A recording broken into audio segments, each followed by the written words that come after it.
முகத்தை கேட்டு பார்த்தான் கொடுக்கவே இல்லை.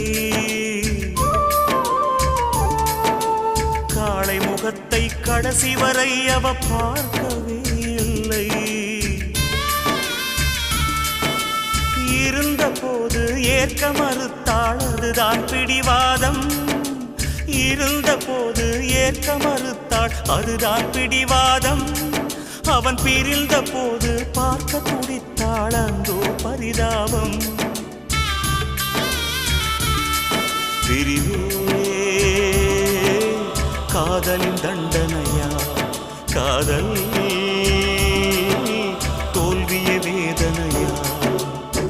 காதல் தேடி வாழ்ந்த காளை கை கூடி வந்த வேளை பார்க்க வந்தாள் ரோஜா மாலை. அவ பார்க்கும் முன்னே என்ன